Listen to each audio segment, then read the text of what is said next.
Welcome, students. Today, we will discuss Chapter 19 Chemical Coordination and Integration Theory Part 1. And in today's session, we will cover NCERT Section 19.1 and 19.2. This is disclaimer. So, these will be our learning objectives for today. We will define endocrine glands and hormones. Then we will identify major endocrine glands in humans. Then we will understand the role of hypothalamus in endocrine regulation. And finally, we'll study the functions of various pituitary hormones. So this is our index. We will start with the basic introduction. Then we will discuss endocrine glands and hormones. Then we will discuss human endocrine system. We know this system is a network of different glands, hypothalamus, pituitary, thyroid. We will cover them also. Then we'll bind up the chapter with summary. Then we will discuss some NCERT based questions. Finally, we'll end this session with keynotes and interesting questions. So let's start with the introduction.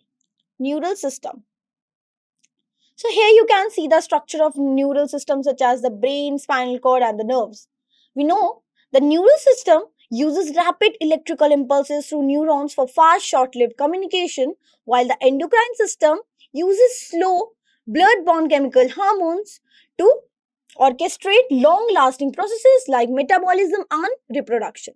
So in this picture you can see nervous system as well as endocrine system. Here both the systems coordinate bodily functions, and nervous system handles immediate responses and reflexes, whereas endocrine system manages broader, more extended regulatory functions that involve glands and target cells throughout the body. Talking about neural system, it uses electrical impulses transmitted through the interconnected neurons and neurotransmitters for communications. So signals are transmitted very quickly. Here responses are typically short-lived, and it manages rapid short-term actions such as reflexes and muscle contractions. So it typically includes brain and spinal cord as well as nerves. Talking about endocrine system, it employs hormones, which are chemical signals produced by the glands, which are released into the bloodstream to reach target cells. So, it is slower than the nervous system as hormones must travel through the bloodstream. And the effects, talking about the effects are long lasting. It controls slower, more widespread processes such as metabolism, growth, and reproduction.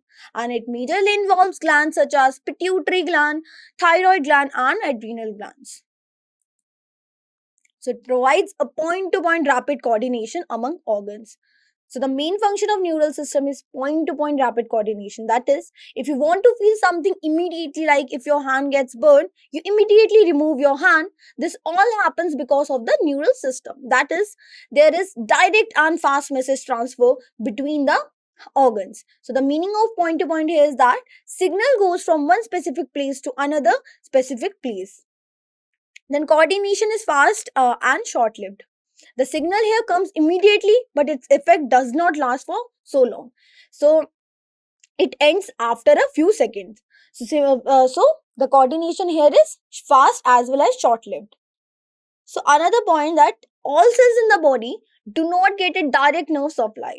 So there are some cells to which nerves do not directly connect, like the cells circulating in the blood or some glands. So therefore, the entire body cannot be regulated by the neural system alone. That is why we also need chemical coordination, which happens through hormones. Continuous regulation of cellular function is necessary. So there are many processes inside the body that should run continuously, such as metabolism, growth, or homeostasis. So the neural system gives a short-term response, but for a long time, and continuous regulation. So we need a hormonal system as well. For example, the insulin hormone continuously regulates our blood sugar. So in summary, you can say that neural system provides a point-to-point rapid coordination among organs. Here coordination is fast as well as short-lived. Here not all cells receive direct connection into direct nerve innervation, and here continuous regulation of cellular functions is necessary. Need for hormonal coordination. So hormones, we know that it reach all cells through blood circulation. So hormones do not stay at one place. They travel throughout the body. Okay, so hormones send signal that reaches every cell. So therefore, if there is a deficiency of any other hormone, any kind of hormone, then many functions of the body can get disturbed. So it reach all cells through blood circulation. It provides chemical coordination. That is, hormone acts as a chemical messenger which coordinates different organs of the body. So the neural system here sends fast signals, but hormones give a slightly slow and long lasting effect. That is why it is called as chemical coordination. So we have just discussed about the signals that neural system sends signals, it transmits signals. Those are fast, but they are short lived. Whereas hormones, their effect is slow. They work slowly, but their effect is long lasting. Okay, so that's the difference between a nerve signal and hormones. So that's why it is called as chemical coordination. Hormones, we know that it gives a slightly slow and long lasting effect. That's why it is called as chemical coordination. It is included in chemical coordination. So, neural system and endocrine system jointly coordinate and regulate the physiological functions in the body. So, coordination between the neural and chemical systems involves both. We know that they are nervous system and endocrine system. They work together to regulate the body's physiological functions. We know that we just covered it, that the neural system provides rapid point to point coordination through electrical impulses transmitted by the neurons, and these impulses are fast but short lived, and the electrical impulses trigger a chemical reaction, creating a electrical impulse that travels through neurons. So at the synapse, which is the junction where the neurons communicate, chemicals called neurotransmitters are released from one neuron to stimulate the next. And the chemical coordination, we know, we have just covered, it is carried out by the hormones from the endocrine system. So this system is much more slower than the neural system, but more extensive and has long lasting effects. So it is necessary that, because not all body cells are connected to nerve fibers, and cellular functions require continuous regulation. So the neural system and endocrine system work together to coordinate and regulate the body's functions. Endocrine system. So, endocrine system is a network of glands and organs located throughout the body that produce and regulate hormones. Hormones, we know that these are the chemical messengers that help control many important bodily functions such as growth, metabolism, and reproduction, as well as mood. So, the main parts of the endocrine system include hypothalamus, pituitary glands, pineal glands, thyroid gland, parathyroid gland, thymus, adrenal glands, pancreas, reproductive organs. And we know in reproductive organs, we mainly have testes in males and ovaries in females, which produces hormones that are related to sexual development as well as reproduction. So endocrine glands are ductless glands that secrete hormones directly into the bloodstream. So these hormones act as chemical messengers to regulate various bodily functions. And ductless here means, unlike exocrine glands, they do not have any kind of duct to transport their secretions. Instead, they release hormones directly into their into the blood plasma. So talking about hormonal secretion, they produces and secrete hormones, which are organic substances that travel through the bloodstream to target organs as well as tissues. So hormones regulate vital bodily functions including metabolism, growth, development, and stress response. They are very important for maintaining homeostasis, that is the body's internal balance. Examples include major endocrine glands in the human body, which are pituitary, thyroid, adrenal, pancreas, ovaries, as well as testes. So they releases their chemical messengers, which are called as hormones, directly into the bloodstream to reach target cells. So endocrine glands, the lax ducts and are hence called as ductless glands. Their secretions, which are called as hormones, are released directly into the blood. So let's talk about hormones. Talking about its classical definition, chemicals produced by the endocrine glands and released into the blood to be transported to distinctly located target organ are called as hormones. But in today's modern science, the definition of hormones has become a bit more precise. Now we say that hormones are non-nutrient chemical. That means they do not provide food or energy.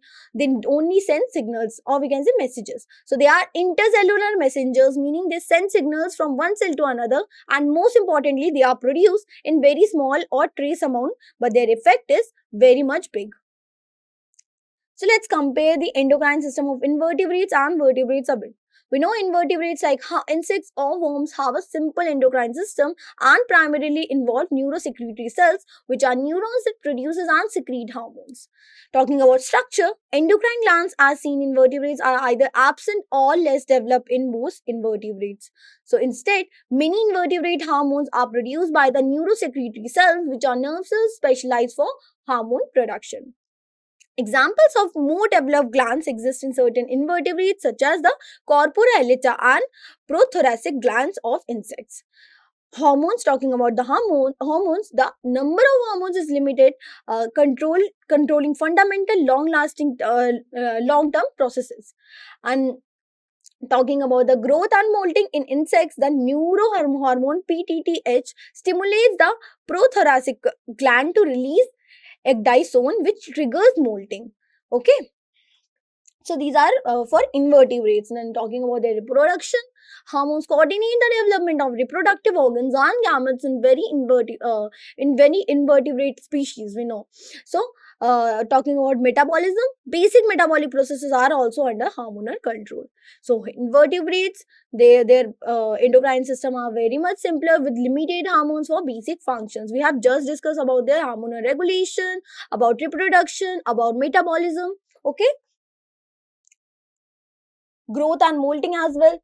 So talking about invertebrates, talking about vertebrates like fishes, humans, and birds, their endocrine system is quite complex and many hormones work together here.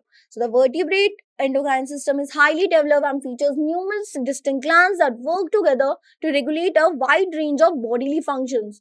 Talking about structure, vertebrates here possess a complex network of ductless glands and organs that secrete hormones directly into the bloodstream. Key glands include the pituitary, thyroid, adrenal, pancreas, and gonads glands. So, talking about the hormones, the system involves a large number of diverse hormones that regulate complex physiological processes through intricate feedback loops. Then, talking about homeostasis, hormones like insulin and glucagon regulate blood sugar, while others maintain fluid and electrolyte balance in the body. Talking about growth and development, growth hormone from the pituitary glands controls overall growth and thyroid hormones regulate metabolic rate. Then talking about reproduction, the reproductive cycle is controlled by a suite of hormones from the hypothalamus, pituitary, and gonads such as FSH, LH, estrogen, and testosterone. Talking about stress response, the adrenal glands produce hormones like cortisol and adrenaline, which mediate the body's response to stress integration with nervous system. Now, in vertebrates, we know the endocrine system is tightly integrated with the nervous system, with the hypothalamus acting as a major link. So invertebrates, their endocrine system are much more simpler with limited hormones for basic functions, whereas talking about vertebrates, they have much more complicated endocrine system with numerous hormones controlling diverse physiological processes. So currently in modern science, hormones are non-nutrient chemicals which acts as intercellular messengers and are produced in a trace amount, but their effect is so big. Human endocrine system. So here is a diagram of human endocrine system. We know it is a network of glands and organs that produces and releases hormones, which are chemical messengers that regulate nearly every bodily function, including growth, metabolism, reproduction, and mood. So these hormones travel through the bloodstream to target cells and organs, communicating instructions to control processes like stress response, blood pressure, and the sleep cycle. So major endocrine system, we know it includes, even you can see in this picture also, the hypothalamus, pituitary, thyroid, adrenal, pancreas. So all of them work together to maintain homeostasis and coordinate a vast array of physiological activities.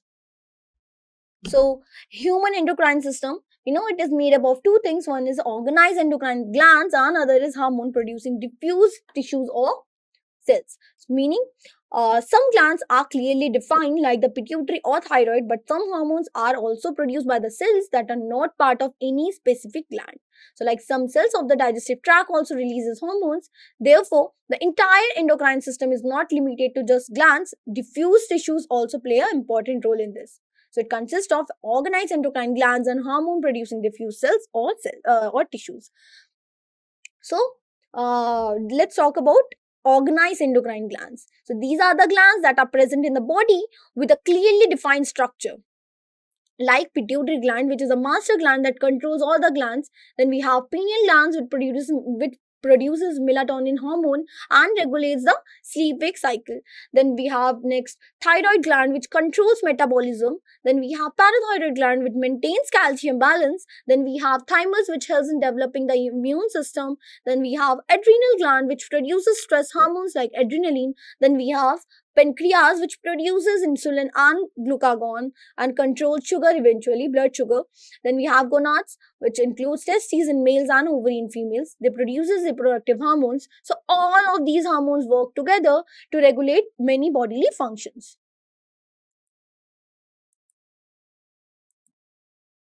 So gastrointestinal tract, you can see the picture of hormonal control of GI tract. It is majorly controlled by the complex system of hormones that regulate digestion, absorption, and mortality. Okay, so these hormones are secreted by the endocrine cells located throughout the GI mucosa and pancreas. So, key function of GI hormone include contraction and relaxation of smooth muscle and sphincters. And this helps to move, talking about sphincters specifically, this helps to move food through the digestive tract. Then secretion of enzymes, fluid, and electrolytes. So it is important for breakdown and absorption of nutrients. Talking about trophic effects, GI hormones can influence the growth of tissues in the GI tract. So regulation of other GI peptides. So some hormones like somatostatin can inhibit the secretion of other GI hormones. Hormone producing tissues, non-organized. So, which are these non-organized hormone producing tissues? Gastrointestinal tract, liver, and kidney. So, GI tract means a part of our digestive system, liver means yaqrit, and kidney means brick. Okay, so the main function of these organs is something else, but they also produces hormones. So do not ignore them because they are very important and play an important role in chemical coordination of the body. So examples include gastrin, cholecytosine, CCK, which we also call it as CCK. Then angiotensinogen hormone. This is very important hormone. It is produced from here. We're talking about liver. It produces angiotensinogen hormone. So it helps in blood pressure regulation and it is a precursor that converts into angiotensin. So when blood pressure is low, this system gets activated. So this is a clinical relevance. So this pathway becomes very important in the cause of, we can see in the cases of hypertension. So liver example, it includes angiotensinogen. In talking about kidney, the kidney also produces hormones. Renin, erythropoietin, or we can call it as EPO, are produced from the kidney. So renin controls blood pressure and EPO stimulates RBC production, red blood cell production. For example, if someone has anemia, the level of EPO can be low. So EPO is also misused in the sports world because it increases stamina. That is why anti-doping agencies keep eye on it.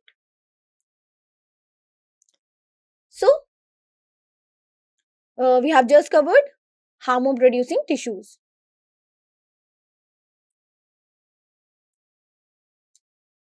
So you can see a diagram that has appeared in front of you. This shows the structure of hypothalamus. Hypothalamus is a small vital region of the brain located below the thalamus that serves as the control center for the endocrine system and autonomic functions, and it regulates body temperature, heart rate, hunger, sleep, and mood.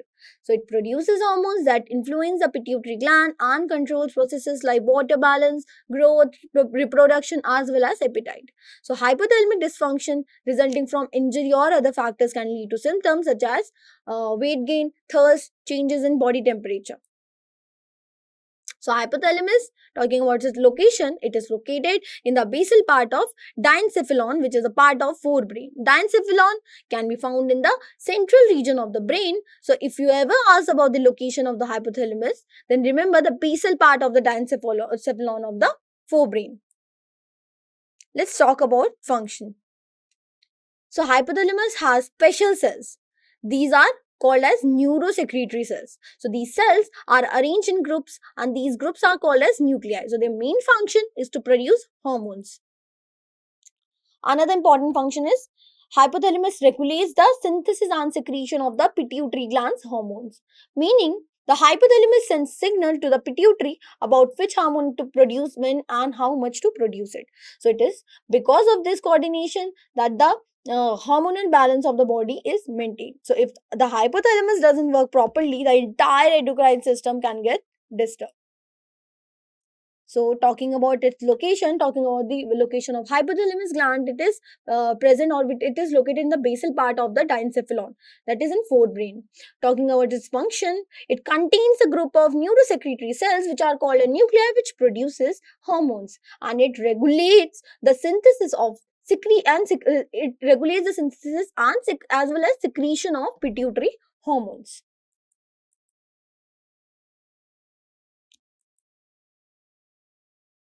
So in this picture, you can see hypothalamic hormones, how and why, how they affect the other regulation of bodily function. Okay. So hypothalamus, we know that it produces two types of hormones, releasing hormones and inhibiting hormones. In this picture also you can see. So their main function is to control the pituitary gland. That means that when to release a hormone or when to stop it. Okay. So it hypothalamus gives instructions to the pituitary glands. First come the releasing hormones. Their job is to stimulate the pituitary gland, that is to cause hormones to be released from the pituitary.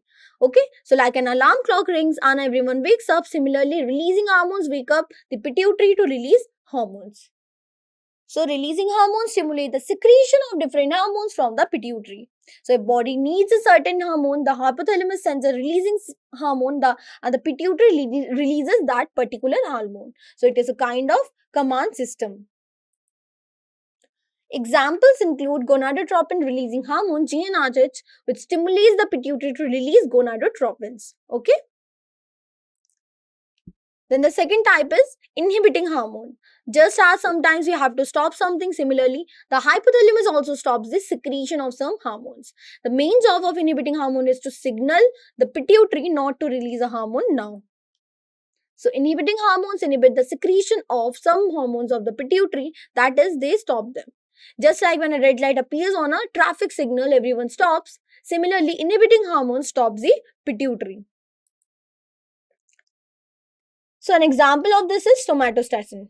Somatostatin is released from the hypothalamus and signals the pituitary not to release growth hormone now. That is, when the body does not need growth hormone, somatostatin stops it. So there's we can see there is also clinical significance, like if somatostatin decreases GH, or we can say growth hormone may be released excessively, which can cause growth disorders like gigantism. So all these hormones, whether releasing or inhibiting, reach the anterior pituitary through special blood vessel system, which we call the portal circulatory system. This is important. So these hormones reach the anterior pituitary through portal regulatory system.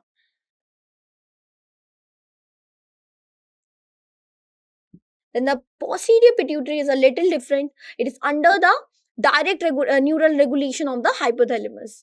So here hormones are not transferred through the blood but directly through nerve fibers. So like a direct phone call is made without a middleman. Similarly, a direct signal goes from the hypothalamus to the posterior pituitary. So we have learned about two types of hormone that hypothalamic hormone. So hypothalamic hormones are further divided into two types, that is releasing hormone and inhibiting hormones. Okay, releasing hormone, they stimulate the secretion of pituitary hormones.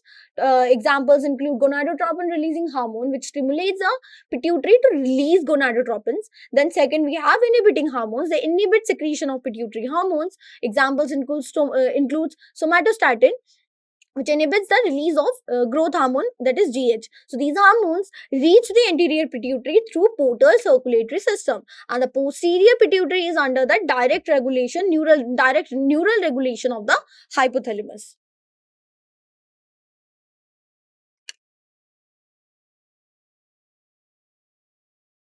So you can see a diagram of pituitary gland that has appeared in front of you. So pituitary gland, it is located in a bony cavity at the base of the brain, which is called as sella turcica. So the pituitary gland is a pea-sized gland at the base of brain that functions as the master gland of the endocrine system, and it produces and regulates hormones that control vital bodily functions such as growth, metabolism, blood pressure, and reproduction. So it's connected to the hypothalamus, which signals the pituitary gland to release or stop releasing its own hormones, influencing other endocrine glands and organs throughout the body. So it is attached to hypothalamus by a stalk. Talking about anatomical divisions, the pituitary gland is anatomically divided into adenohypophysis, that is anterior pituitary, and the neurohypophysis, that is posterior pituitary. Talking about pars distalis, the pars distalis is the anterior lobe of the adenohypophysis. So you can see the picture in this, you can see the different parts of the pituitary in this picture. Anatomy. Now let's focus on the location first. Okay, so it is in the bony cavity, as I told you, I have told you already that it is in a bony cavity called as sella turcica. Okay, it is located in a bony cavity which is called as sella turcica. So sella turcica, it is a kind of protective house that surrounds the pituitary gland, and this gland is attached to the hypothalamus by a thin stalk or stem. So the connection between the hypothalamus and pituitary is very important because the hypothalamus sends signals to the pituitary to release hormones. Let's talk about anatomical divisions. So we have also discussed it before, that the first division is adenohypophysis, also called as anterior pituitary. So this is the front part of the gland, and adenohypophysis makes hormones and releases them directly into the blood. So this part is also called the master controller because it controls many other endocrine glands. So it has further parts. The most important of this is pars distalis, or we can say the anterior lobe. So you can also call it the front pinda or lobe. So the pars distalis produces the maximum hormone. Okay. So it is the anterior lobe. Then talking about growth hormone, we know that it promotes growth and development. Then talking about prolactin, it stimulates milk production in mammary gland. Then talking about thyroid stimulating hormone or TSH, it stimulates the thyroid gland to produce thyroid hormones. Then we have adrenocorticotropic hormone, ACTH. It stimulates the adrenal cortex to produce this hormone. Then we have luteinizing hormone, that is LH. In males, we know it stimulates the testes to produce testosterone, but in females, it stimulates ovulation and the formation of the corpus luteum. And FSH, we know about it, which is follicle stimulating hormone. In males, it plays a key role in sperm production, whereas in females, it stimulates the secretion of estrogen and progesterone. So, we can summarize in this way that pituitary gland, it is located in the bony cavity called as sella turcica, and it is attached to hypothalamus by a stalk. Talking about anatomical divisions, it is divided into adenohypophysis and neurohypophysis. First, we just learned about adenohypophysis, which is the anterior pituitary. It has pars distalis, which is the anterior lobe, and it produces growth hormone, prolactin, thyroid stimulating hormone, adrenocorticotropic hormone, luteinizing hormone, as well as follicle stimulating hormone. So let's talk about anatomy.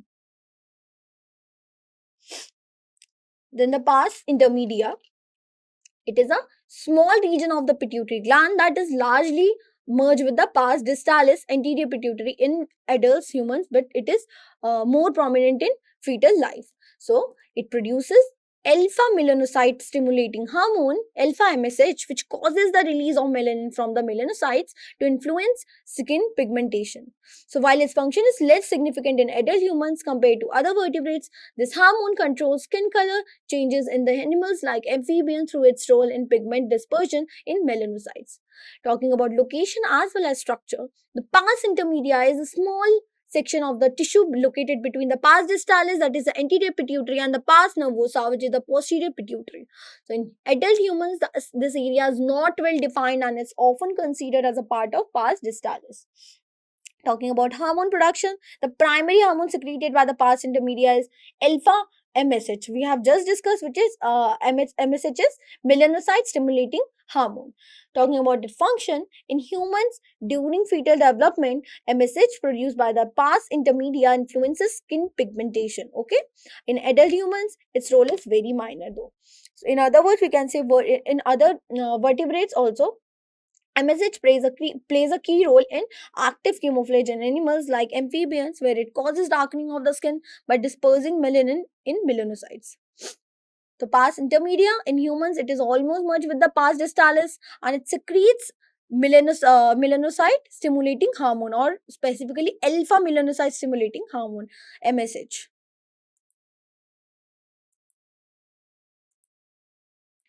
So the posterior pituitary is called as neurohypophysis, which in scientific terms we have just discussed that pituitary is further divided into two types: neurohypophysis and adenohypophysis. We have just covered adenohypophysis, and next we will talk about neurohypophysis, which is posterior pituitary.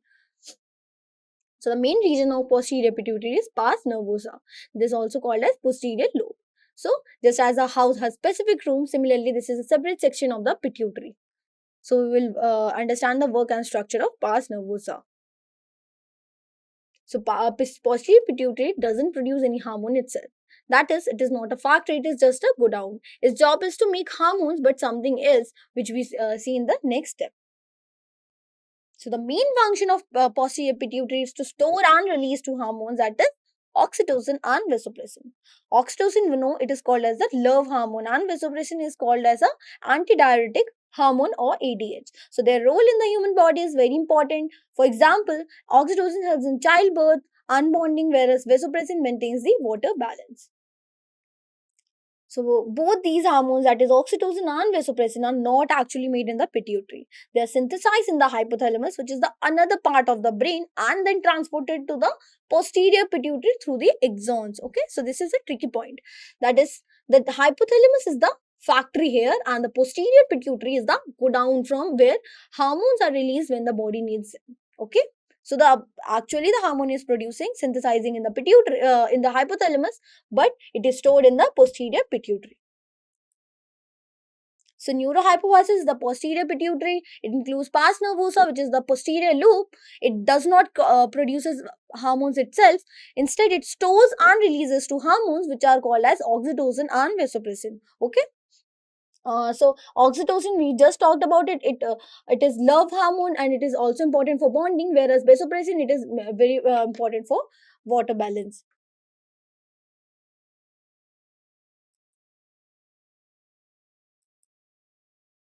Let's talk about growth hormone. So if the secretion of growth hormone increases, especially in childbirth, then a condition develops which is called as gigantism. This means that the height and body size of the person becomes much larger than the normal size. Okay.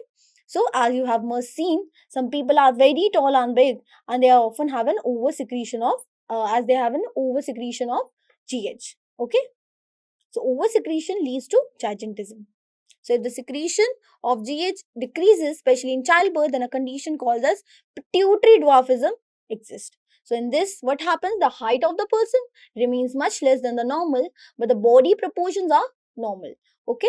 So a small person, but the structure of the body here is proportionate. So this is also clinical disorder, and its reason is the pituitary gland making less growth hormone. Therefore, the health of pituitary gland is very important. So the interesting thing is here that if there is excess secretion of GH in adulthood, then a different condition develops, which is called as acromegaly. Okay.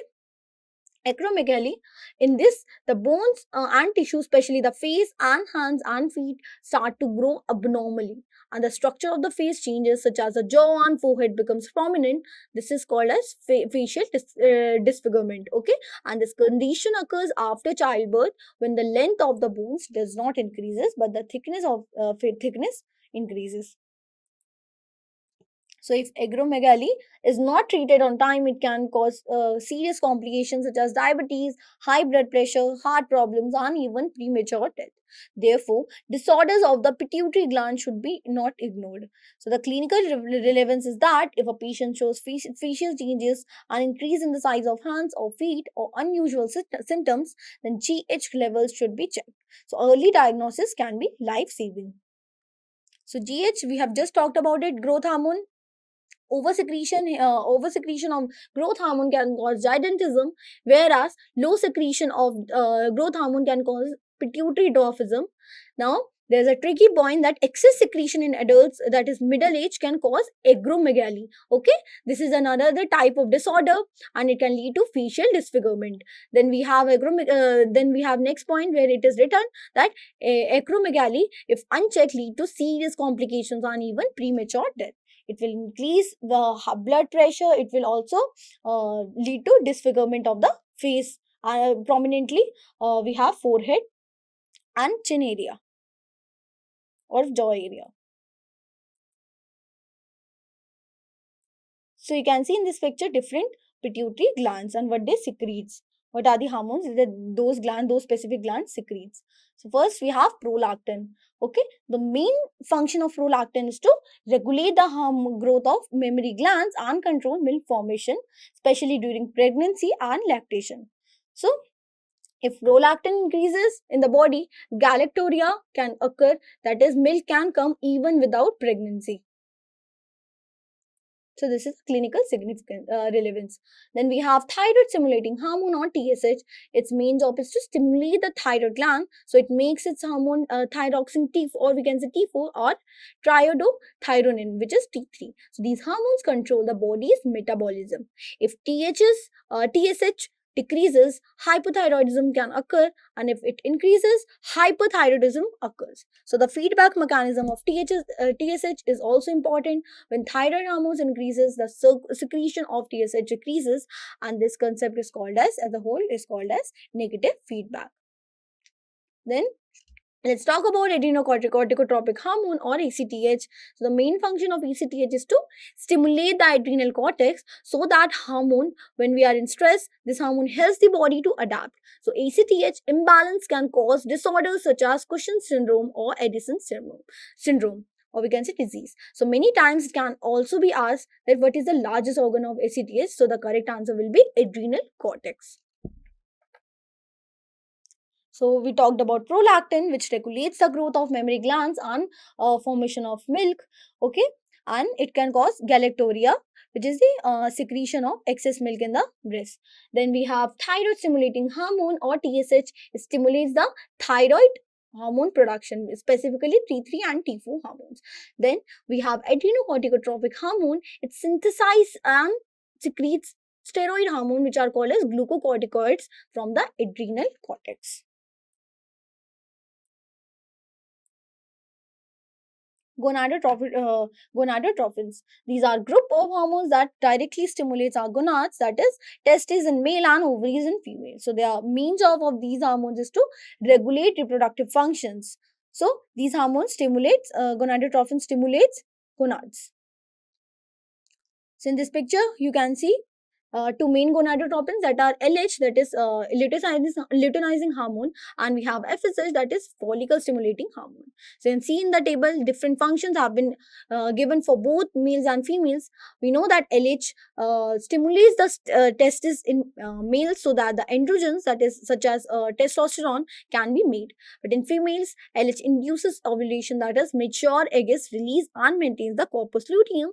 So whereas FH, talking about FH, it regulates spermatogenesis in males, that is the process of sperm formation, and in females, FSH stimulate the growth and development of ovarian follicles. Okay. So we have just covered that in males, what LH does is stimulates synthesis and secretion of androgens from the testes, and in females, it induces ovulation of mature Graafian follicles and maintains corpus luteum.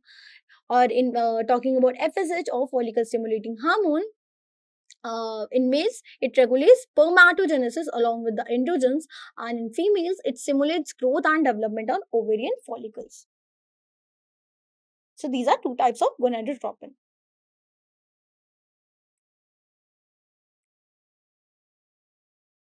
Let's talk about MSH or melanocyte stimulating hormone. So the main function we have just discussed about it, that the main function of this hormone is to control pigmentation of the skin.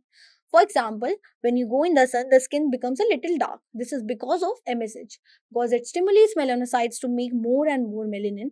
And we know melanin is the pigment that gives color to the skin, hair, and eyes.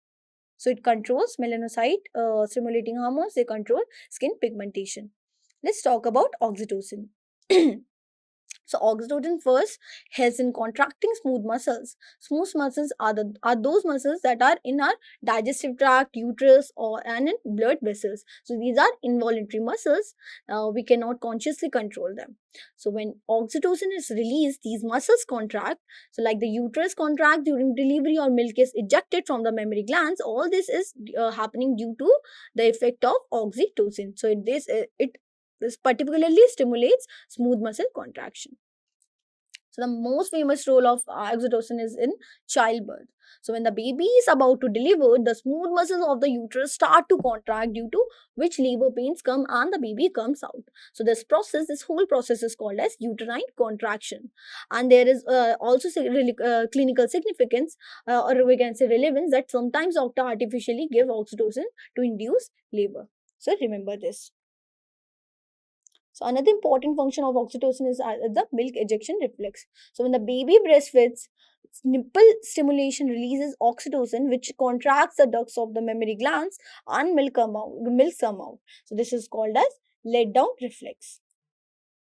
So oxytocin we have just covered that it stimulates smooth muscle contraction. It is majorly involved in uterine contraction during childbirth, and it is also important for milk ejection from the mammary glands. Let's talk about vasopressin, which is also called as antidiuretic hormone. So this hormone is released from the pituitary gland, and its main job is to maintain water balance in the body. So it mainly acts on the kidney.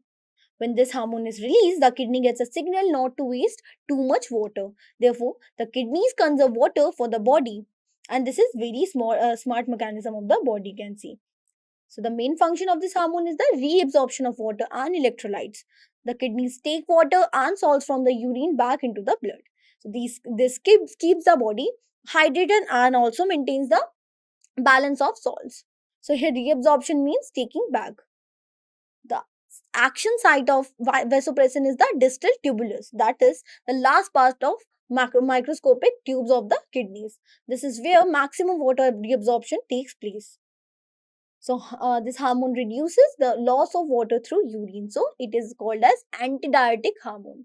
Diuresis means making more urine, and ADH stop this process. So when ADH works, less urine is made and more water remains in the body.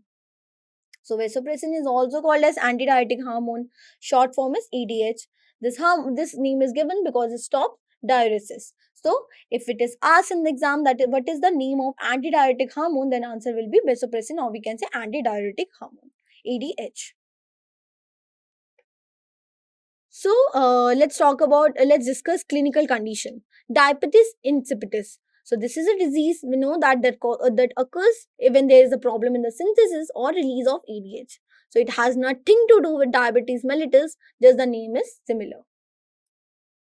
So diabetes insipidus occurs when the pituitary gland cannot make or release ADH. Because of this, the kidneys do not get a signal to conserve water, and more water is lost from the body. So in this condition, the kidney's ability to conserve water becomes very low. That is, more water is lost through urine than should be lost, and this can cause dehydration in the body. So, what is the result? There's an excessive water loss from the body, and the patient may become dehydrated. So, therefore, in the diabetes insipidus, the patient feels thirsty again and again, passes more and more urine, and this can also be a clinical emergency if there is a lack of water.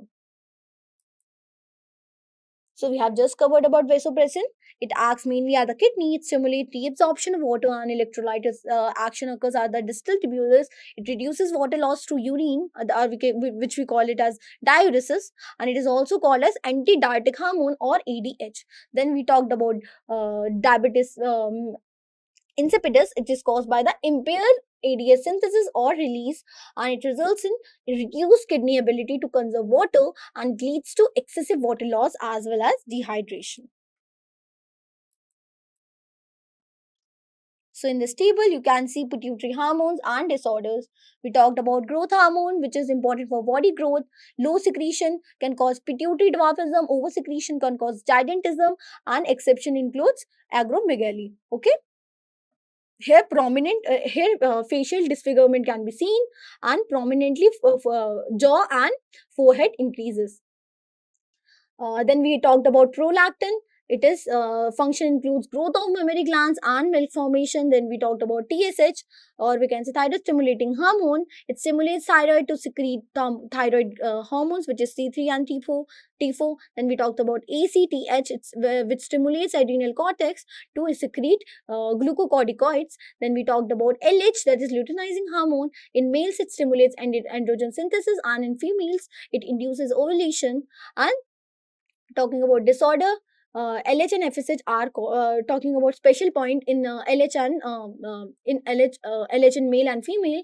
It is collectively called as gonadotropin. We know that gonadotropins are the hormones that are produced by the gonads, which includes mainly LH and FSH. Okay, then FSH, these in males it regulates spermatogenesis, in females it stimulates follicle growth. And talking about melanocyte stimulating hormones, it regulates skin pigmentation. Okay, and it is secreted by pars intermedia. We have just covered it. Then we talked about oxytocin also. It is important for uterine contraction as well as milk ejection. It is also called as love hormone. Then we talked about vasopressin or ADH, that is antidiuretic hormone. So here water reabsorption at DCT, distal convoluted tubule, occurs in kidney. Okay, deficiency can cause diabetes insipidus. So this is a summary of the all hormones and their special points and disorders. Like we in pituitary we include mainly growth hormone, prolactin, TSH, ACTH, LH, FSH, MSH, oxytocin as well as ADH, or we can say vasopressin. So let's look into the summary. So we covered endocrine glands and hormones. We know endocrine glands secrete hormones directly into the bloodstream. Hormones are chemical messengers. They coordinate various bodily functions. They work in smaller quantities. They target organ or tissue specific. And we talked about specifically human endocrine system. Major glands include pituitary gland, thyroid gland, parathyroid gland, adrenal gland, pancreas, as well as gonads. Then some organs have dual functions, that is endocrine plus non-endocrine. Examples include pancreas, gonads, kidney, GI tract. We discussed about them also in details. Then we talked about hypothalamus. It is located in the brain. It controls endocrine and nervous system. It produces releasing as well as inhibiting hormones. They produces two types of hormone, that is releasing hormone and inhibiting hormone. They regulates pituitary gland's functions. They controls body temperature, hunger, thirst. Then we talked about pituitary gland. It includes two types of pituitary, anterior and posterior. Pituitary anterior is called as adenohypophysis, and posterior is called as neurohypophysis. Anterior pituitary includes growth hormone, prolactin, thyroid stimulating hormone, adrenocorticotropic hormone, follicle stimulating hormone, luteinizing hormone. And we talked about posterior pituitary also, which is called as neurohypophysis. It doesn't synthesize any kind of hormone by itself, but instead it stores and releases hormones. So it includes oxytocin and vasopressin. It is connected to hypothalamus by a stalk which is called as infundibulum. Key functions include It controls growth and development. It regulates other endocrine glands. It influences reproduction. It controls water balance. It is also called as master gland of the body. So let's discuss some NCRT based question, and this is question number 1. And the question is, read the following question. We have given assertion and reason, and the assertion is the posterior pituitary is not a true endocrine gland, and reason given is it only stores and releases hormones produced by the hypothalamus. Okay, so we have given four options. Let's see the correct one. So here option number A is correct, which is both A, assertion and reason are true, and R is the reason is the correct explanation of assertion. So you can see the picture of hypothalamus in this picture. So a true endocrine gland is the one that synthesizes, stores and secretes hormone. So the posterior pituitary, we know that is neurohypophysis, does not synthesize any kind of hormone itself. Its main job is storage and release only. So hormone synthesis takes place in the neurons of the hypothalamus, and then these hormones come to posterior pituitary through axons. So the posterior pituitary or neurohypophysis does not synthesize any kind of hormones by itself. The posterior pituitary, we know that it stores and releases two main hormones, that is vasopressin, which is called as antidiuretic hormone, and oxytocin. Vasopressin, we know it maintains water balance in the body, and oxytocin, it helps in the childbirth and milk ejection. So both hormones are made in the hypothalamus, but their storage and releases from the posterior pituitary. This is very important. So if ADH, or we can say antidiuretic hormone, decreases, diabetes insipidus can occur, in which the patient passes too much urine. So a true endocrine gland is the one that synthesizes, stores and secretes hormones. And we know that the posterior pituitary does not synthesize any kind of hormone itself. And we know posterior pituitary stores and releases mainly two hormones, which includes vasopressin or antidiuretic hormone and oxytocin. So our option number A is correct, which is both assertion as well as reason are true, and reason is the correct explanation of assertion.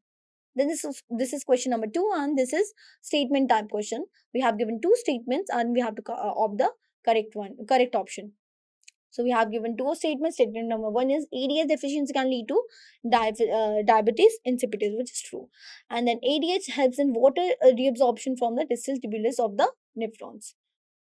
Okay, let's see the correct answer. So here you can see both A and R are correct, and statement 2 is, explains statement 1. So first of all, we talked about deficiency of ADH, why it happens and what it does. So it causes diabetes insipidus. So when ADH decreases in the body, a specific disease develops, which is called as diabetes insipidus. So this is different from diabetes mellitus. There is no sugar issue here. There is a water loss here. So whenever there is a lack of ADH, the risk of diabetes insipidus occurs. Condition is characterized by excessive urination, or we can say polyuria, and extreme thirst, or we can call it as polydipsia. So EDH increases the permeability of the distal tubules and collecting ducts in the kidneys, allowing more water to the to be reabsorbed back into the bloodstream. So when ADH is deficient, that is statement 1, the kidneys cannot properly reabsorb water, that is statement 2. So without proper water absorption, what will happen? Large volumes of diluted urine will be produced, and the body will lose excessive amounts of water. So here option number A is correct, which is both statements are correct, and statement 2 is correct explanation of statement 1. So this is question number 3, and this is also statement type question. We have given two statements, and we have to opt the correct option from the given options. Okay. So statement 1 is growth hormone deficiency in childhood leads to dwarfism. Then second statement is growth hormone excess in adults causes acromegaly. So both statements are correct, but they are unrelated. We can see also. So what happens when child have a deficiency of GH during their development? So the main point here is GH is a hormone that is released from the pituitary gland and regulates the overall growth of the body. So if GH is very low in the childhood, it affects the body's child's height, muscle development, as well as body's functions. So this is a clinical condition which is called as growth hormone deficiency, GHD. So significant. The first symptom is significantly reduced height, meaning the child remains shorter than their age, which we call it as dwarfism. For example, if all child in the class are around 5 feet tall, but one child is only 3.5 feet tall, then must have a GH deficiency. Okay, so when a child have insufficient growth hormone during their development years, it will result in significant reduced height, or we can call it as dwarfism. It can lead to delayed puberty. It will increase body fat and reduce body muscle mass, and it will also slower skeletal maturation. And this condition we have just discussed is called as growth hormone deficiency. Okay,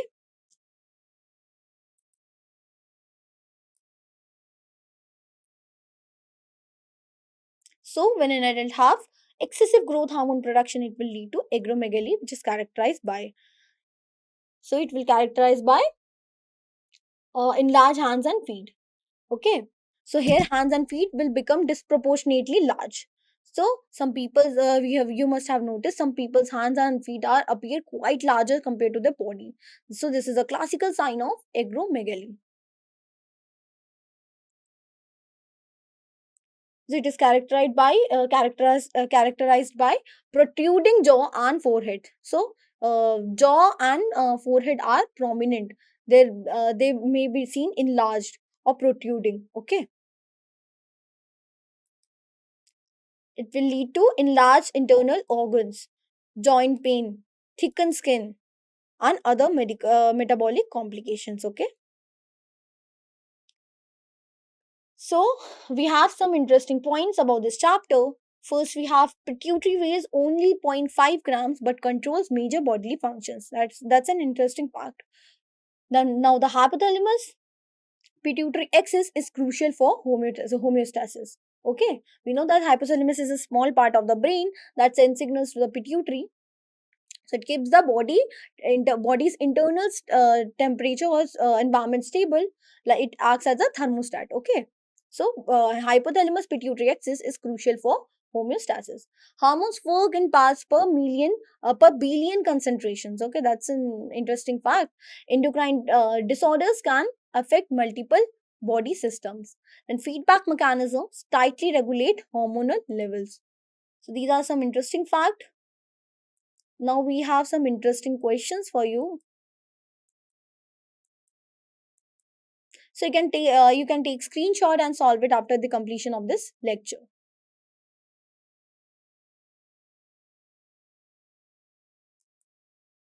So thank you so much for listening. I hope this lesson was useful.